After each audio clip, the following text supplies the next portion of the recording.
ஜெய் ஸ்ரீ மாத்ரே நமக ஜெய் குருத ஜெய் குரு பிரசரம் நமஸ்காரம். நான் கரூர்ல இருந்து வல்சலா பண்ணிக்க பிரசன்ன ஜோதிடர். இன்னைக்கு நம்ம வைகாசி மாத பலன்கள் கடக ராசிக்கு எப்படி இருக்குன்னு பார்க்க போறோங்க.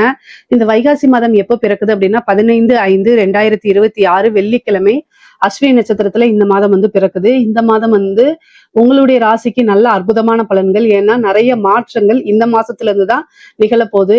அதுக்கு காரணம் என்ன அப்படின்னா, இந்த மாதம் வைகாசி மாதம் 15 தேதிக்கு மேல குரு பெயர்ச்சியாகி உங்களுடைய ராசிக்கு வரப்போறாரு. அதுவே மிகப்பெரிய மாற்றம். அது போக 11ஆம் இடத்துல ஒரு ஒளி கிரகம் இருக்கிறது நல்லது. அது கூட உங்களுக்கு 2 கூடைய சூரியன் பாத்தீங்கன்னா 11ல அதாவது பலம் பெறாரு. ஒளி கிரகம் அப்படிங்கிறது சூரியனும் சந்திரனும். அது 11ஆம் இடத்துல இருக்கிறதே ரொம்ப அதிர்ஷ்டம். பலவித தோஷங்களை போக்கக்கூடியது. கோடி தோஷத்தை போக்கணும் அப்படின்னாலே அது 11ஆம் இடத்துல இருக்கக்கூடிய சூரியனால மட்டும்தான் முடியும். அதுவும் வருமானத்தை கொடுக்கக்கூடிய அதிபதி உங்களுக்கு 2 கூடையவர் யாருன்னா சூரியன். அவர் தான் 11ல இருக்காரு. அது போக உங்களுக்கு நல்ல ராஜயோகத்தை கொடுக்கக்கூடிய செவ்வாய் திக்பலம் அடைகிறாரு. 10ஆம் இடத்துல திக்பலம் அடைகிறாரு. இது ஒரு நல்ல நன்மை. குருவும் சுக்கிரனும் இணைவு உங்களுடைய ராசியில. அப்போ நல்ல அற்புதமான பலன்கள் தான் சொல்ல முடியும். காசு பணத்துக்கு இந்த மாதம் உங்களுக்கு குறைவு இருக்காது.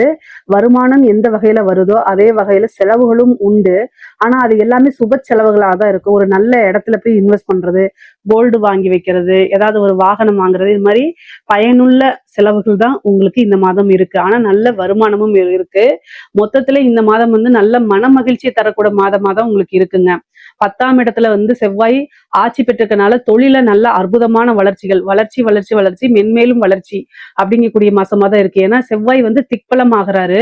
அவர்தான் உங்களுக்கு 5 கூடையவர், அதிர்ஷ்டத்தை கொடுக்கக்கூடிய கிரகமாவும் இருக்கிறனால 10ல ஆட்சி பலம் பெற்றிருக்கிறது அற்புதமான பலன்கள் தான். புதுசா தொழில் தொடங்குறதுக்கு இந்த மாதம் ரொம்ப நல்ல மாதம். உங்களுடைய தொழில் சாணம் எப்படி இருக்குங்கிறத பார்த்துட்டு அதுக்குண்டான கிரக நிலைகள், தசாபுத்திகள் இதெல்லாம் உங்களுடைய ஃபேமிலி அஸ்ட்ராலஜர்ட்ட கன்சல்ட் பண்ணிக்கணும். பண்ணிட்டு அதுக்கப்புறம் நீங்க ஸ்டார்ட் பண்ணலாம். ஆனா கோச்சாரத்துல இந்த மாதம் நல்ல நிலையில தான் இருக்கு. அற்புதமான பலன்கள் அப்படின்னே நம்ம சொல்லலாம். அவ்வளோ விஷயம் நன்மைகள் இருக்குங்க. தொழில் மூலியமா நல்ல நிரந்தர வருமானம், லாபத்தை ஈட்டக்கூடிய மாதமா தான் இந்த மாதம் இருக்கு. உத்தியோகத்துல இருக்கவங்களுக்கு எல்லாம் என்னன்னா, உங்களுடைய ராசிக்கு 6 கூடைய குரு உங்களுடைய ராசியில உச்சம் பெறாரு. 6ஆம் இடம்ங்கிறத சர்வீஸை குறிக்கக்கூடியதுதான். அதுவே உச்சம் பெறும்போது என்ன அப்படின்னா, பலவித எதிர்பார்க்காத ஒரு மாற்றம், திடீர்னு நல்ல அம்ச யோகம் உங்களுக்கு உறுதியாக இருக்கு. ப்ரொமோஷன் கிடைக்கும், டபுள் ப்ரொமோஷன் கிடைக்கும், டபுள் சேலரி இன்கிரிமெண்ட் இது எல்லாமே கிடைக்கும். ஆனா அதுக்கு தகுந்த மாதிரி உங்களுக்கு டென்ஷனும் ஒர்க் ப்ரெஷரும் கூட வரும்.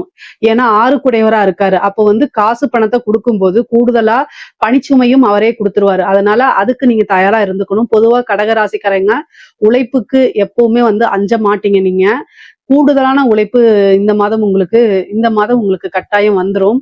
சுக்கிரன் கூட இருக்காரு. அதாவது குரு சுக்கிரன் இணைவு இருக்குது இந்த மாதம் உங்களுடைய ராசியில.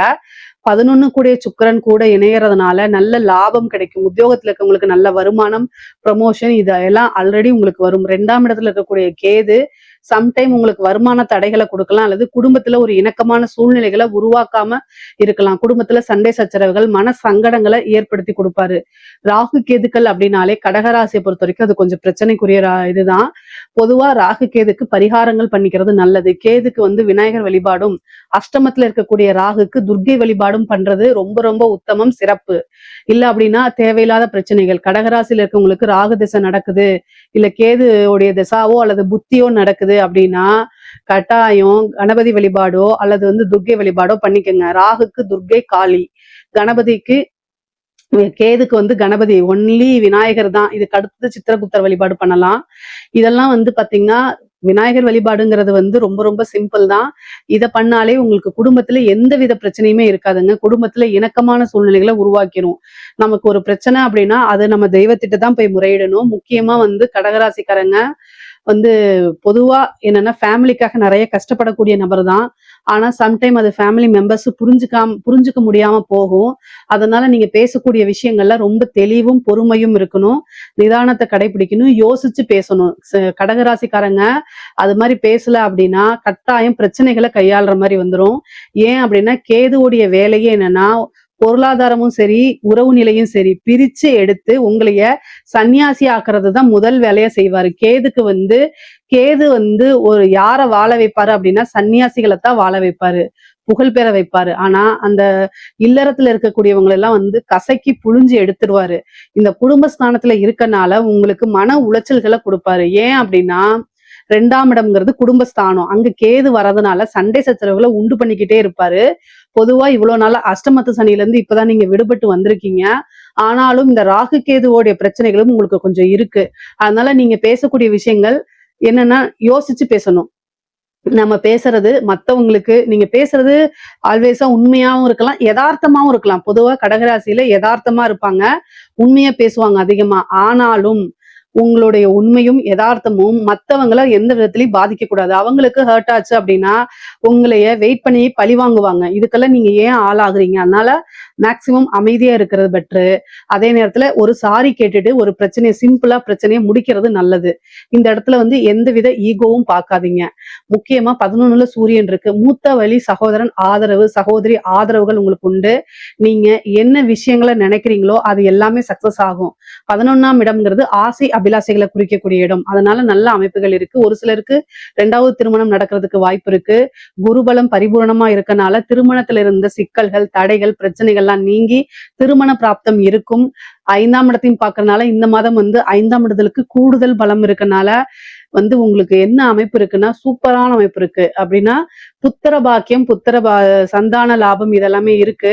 மெயினா இந்த ட்ரீட்மெண்ட்டுக்கு எல்லாம் போயிட்டு இருக்கீங்க அப்படின்னா இந்த டைம் வந்து உங்களுக்கு நேச்சுரலாவே ஃபார்ம் ஆகிறதுக்குலாம் வாய்ப்புகள் இருக்கு.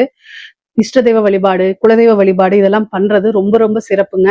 நல்ல அதிர்ஷ்டம் வரும். 9ஆம் இடத்துல இருக்கக்கூடிய சனி வந்து உங்களுக்கு நல்ல பேரு புகழ் எல்லாத்தையும் ஏற்படுத்தி கொடுப்பாரு. முக்கியமா கடகராசியில இருக்கக்கூடிய பெண்களுக்கு நல்ல அமைப்பு. குடும்பத்துல நான் ஆல்ரெடி சொன்னதுதான்.